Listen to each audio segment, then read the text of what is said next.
दिखावे के होते तो वे दांत को पकड़ो कन्हैया और दाऊ जी ने और उसे घुमा घुमा के आकाश में फेंक दिया। जब आकाश में फेंक दिया वो हाथी आकाश से नीचे आया लौटकर काफी देर बाद, तो मैया उस जमीन पर गिरा आके तो उसकी हड्डियां जो थी वो एकदम चूरन की भांति पिस गई। एक एक दांत को दाऊ और भाई कन्हैया ने उखाड़ लिया। तो कहते हैं कि उन हाथी के दांत के खिलौने बनाए गए, जो हाथी था उसके दांत के खिलौने बनाए गए। उसके बाद शंखचूड़ चारूर मुस्तिक तमाम पहलवान थे जो कि एक से एक बढ़कर के कुश्ती लड़ने के अभ्यास और प्रयत्न जानते थे। उनसे कन्हैया की जब कुश्ती प्रारंभ हुई तो भगवान कन्हैया और दाऊ जी ने दोनों ने एक एक पहलवान से कुश्ती लड़ना प्रारंभ किया।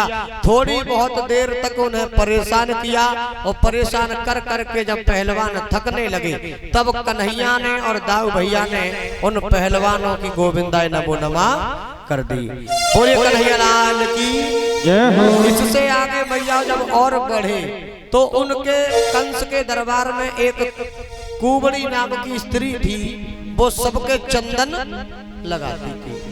जब चंदन लगाती थी तो कन्हैया को जब देखा उसने तो वो सोचने लगी कि इतने सुंदर स्वरूप राजकुमार हमने नहीं देखे आज तक।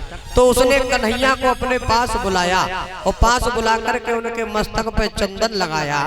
जब चंदन उसके मस्तक से जैसे ही लगाया तो भगवान कन्हैया ने जो 3 जगह से टेढ़ी थी कुब्जा, जो कुब्जा 3 जगह से टेढ़ी थी, उसकी ठोड़ी से यानी उसकी हनू से जैसे ही उंगली को लगाया वो टेढ़ी मेढ़ी स्त्री कुब्जा आज एक सुंदरी के रूप में बदल गई। जब सुंदरी के रूप में बदल गई तो उस कुब्जा ने भगवान कन्हैया को अपने पति रूप में मान लिया। तो उस कुब्जा के साथ कन्हैया का आधा विवाह माना जाता है। ठीक है, यहाँ से विवाह की प्रणाली शुरू हो चुकी है। अब यहाँ से विवाह हो गए कन्हैया के। तो मैया जब आगे पहुंचे कंस के दरबार में तो वहां पर भी कई ऐसी बंदियां थी कि जिसे छोड़ना और तोड़ना बड़ी मुश्किल का कार्य था, लेकिन जहां परमात्मा स्वयं हो उनके लिए कोई जोर नहीं हो सकता। तो कन्हैया ने बढ़ते हुए उस कंस की उस गद्दी के पास पहुंचे तो कन्हैया के डर के मारे वो कंस वहां से भागने लगा। जब भागने लगा तो मैया कंस भाग रहा है तेज तरीके से, लेकिन कन्हैया ने उसके माया लगा दी उसके पैरों में कि एक ही जगह पे दौड़ रहा है, लेकिन कंस सोच रहा है कि अब तो मैं 10-5 किलोमीटर दूर भाग दो।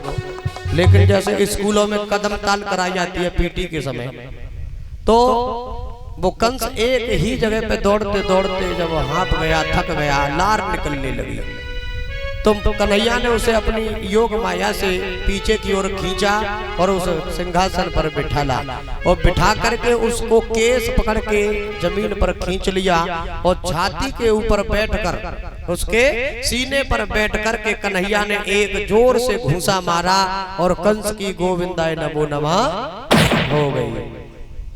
जब कंस मारा गया तो परिचत जी ने कहा कि हमें इतना बताओ कि उसको कंस को केस पकड़ के क्यों खींचा। तो ये साधारण सी बात है कि देवकी को जिस समय जेल में कंस ने डाला था उस समय देवकी को भी केस पकड़ के ही डाला था जेल में। इसी कारण कन्हैया ने उनको भी केस पकड़ के खत्म किया।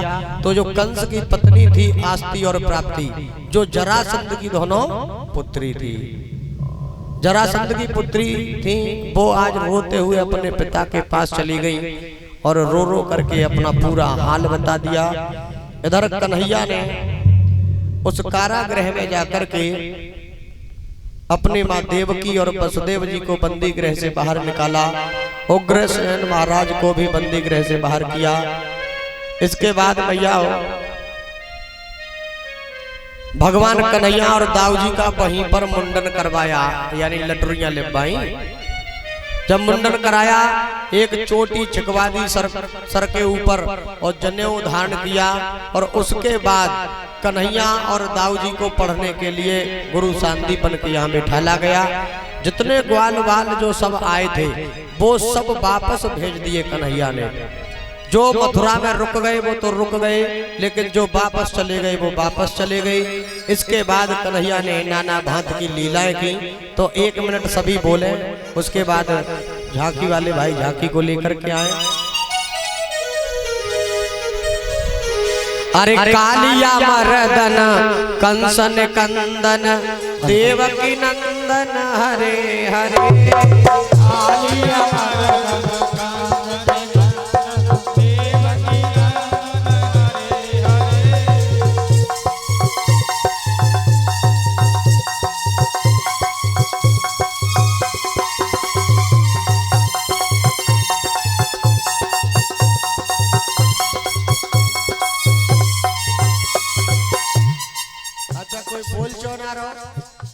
कठिन है जी, तो कठिन है, एक एक सुन लो है कि कालिया मर्दन कंसन कंदन देवकी नंदन हरे हरे।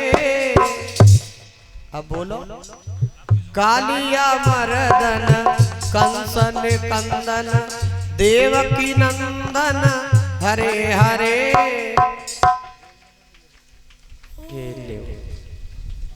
ये तो सट्ट पल्ले सी है गई। जातरी का तो काम में चोर चोरी कर ले जाते हो। कैसे करते हो तो सुबह सोए से रहे हैं जो मालूम पड़ रही है। तो एक बार और सुन लो है। अरे कालिया मर्दन कंसन कंदन देवकी नंदन हरे हरे।